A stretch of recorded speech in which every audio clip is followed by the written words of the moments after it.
Вы смотрите «Актуальное интервью», в студии Петр Васильев. Здравствуйте. Мы продолжаем общаться с участниками и гостями третьего федерального форума «Цифровой алмаз» на нашей выездной площадке. Сегодня у меня в гостях Дмитрий Лесковский, советник председателя Байкальского банка. Дмитрий Владимирович, здравствуйте. Здравствуйте. Рад видеть вас в Якутске, рад видеть вас на полях форума. Какие впечатления и от Якутска, и от форума?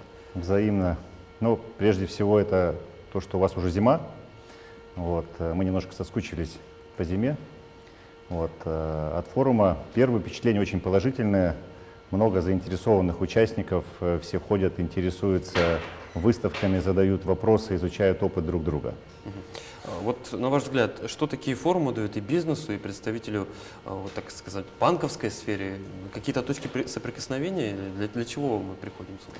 Знаете, на самом деле я достаточно много общаюсь и с властью, и с бизнесом, и вижу, что в последние 2-3 года, особенно, наверное, в последние годы, очень сильно вырос интерес вообще к цифре, к цифровой трансформации, к цифровым продуктам.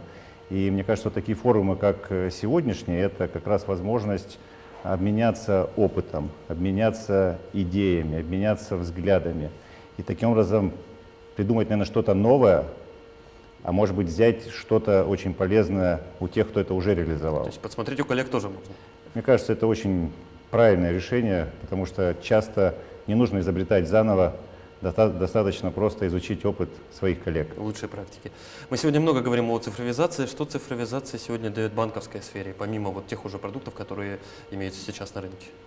Да, не секрет, что цифровизация, она применима во всех отраслях, но, наверное, банковская сфера, сфера финансов наиболее,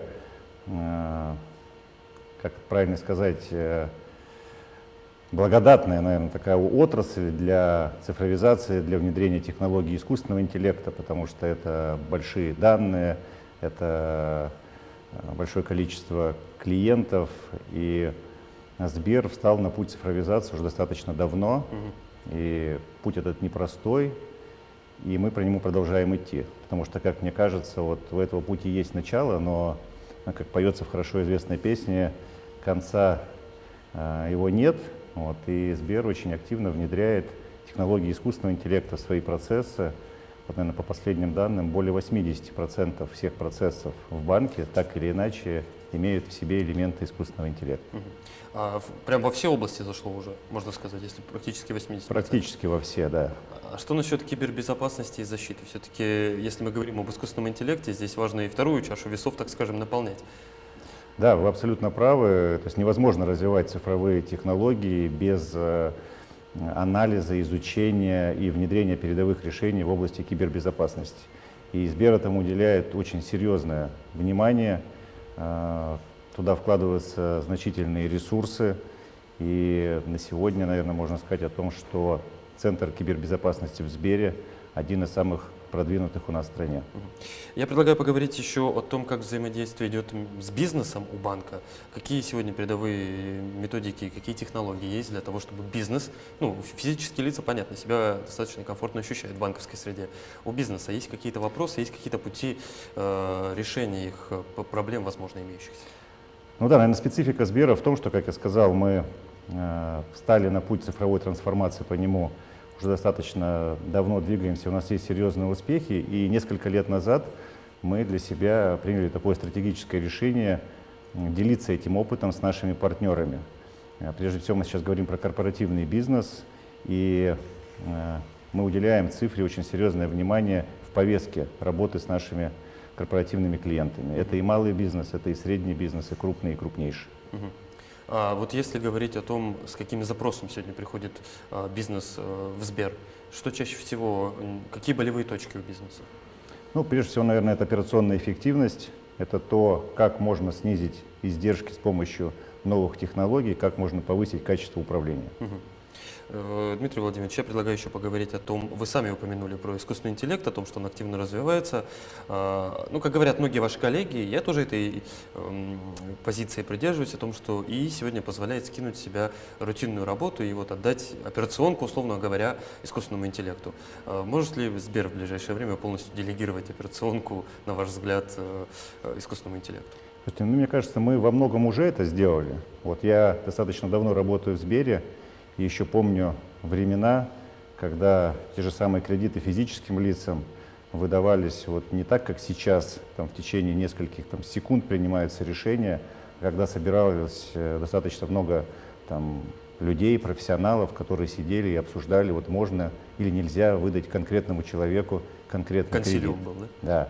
Вот. То есть если бы те технологии, которые были даже 10 лет назад, вот они остались бы без изменений, то Сберу для того, чтобы выполнять тот объем операций, который он выполняет сегодня, понадобилось бы в разы больше персонала. Но мы же еще сегодня выходим из-за пределы банковского сектора, мы развиваем различные сферы, допустим, в том же видеонаблюдении. Какие перспективы, допустим, роста у банка в этом направлении вы видите, в развитии современных инфокоммуникационных технологий? Ну да, вы правильно абсолютно сказали, что Сбер это уже далеко не банк. Мы даже внутри себя уже не говорим Сбербанк, мы говорим, по старинке еще, да, мы говорим Сбер. Вот, это экосистема. Да, Сбер это целая группа компаний там, из очень многих отраслей. Даже вот наша сегодня локация на выставке форума, там были представлены умные гаджеты для дома, там был представлен онлайн-кинотеатр ОККО, там гаджеты здоровья. Вот, поэтому направлений очень много, и они все дополняют друг друга. Ну, то есть потолка не видно, как вы сами сказали, у этой песни нет конца и края, да? Ну, на самом деле, как бы и жизнь меняется, какие-то возникают новые потребности, а где-то, может быть, наоборот, актуальность каких-то вещей снижается, поэтому это достаточно такая гибкая система, но в целом, на мой взгляд, она абсолютно правильна, потому что она позволяет создать некий такой единый клиентский путь и единую клиентскую экосистему. Дмитрий Владимирович, спрошу тогда, как у, собственно, я думаю, тоже и пользователя различных умных технологий, какая из всех тех, так скажем, идей, которые представил Сбер в экосистеме, ваш любимый, чем пользуетесь активнее всего? Ну, помимо, допустим, условного банковского приложения. Слушайте, на самом деле много разных продуктов, но, наверное, к сожалению для себя, наверное, могу сказать, что достаточно много времени провожу как раз в онлайн-кинотеатре ОККО. Ну, я тоже, знаете, активный пользователь кинотеатра, очень удобная вещь, я думаю, что... впрочем, времени только, к сожалению, да, много туда это. В заключение хочу спросить, что ожидаете от форума, какой самый главный для себя, так скажем, лайфхак должны вынести профит, те, кто сегодня здесь принимает участие? Ну, как я уже сказал, вот мне первые часы форума, они мне очень понравились, потому что люди, видно, что заинтересованные, люди пришли не просто так, чтобы вот провести время, а хотят узнать для себя что-то новое. Впереди много дискуссий, много площадок, много интересных спикеров, поэтому я уверен, что будет много новых идей, будет много полезных и продуктивных дискуссий, а как известно, такие дискуссии, они рождают какие-то новые интересные проекты. Как говорится, в споре рождается истина. Да, поэтому здесь, конечно, даже не то, чтобы хочется верить, а я уверен, что по итогам форума будут новые проекты, в том числе и совместные наши вместе с республикой. Я благодарю вас за интересную беседу. Спасибо, что нашли время и пришли к нам в студию. Спасибо. Это было актуальное интервью. До встречи.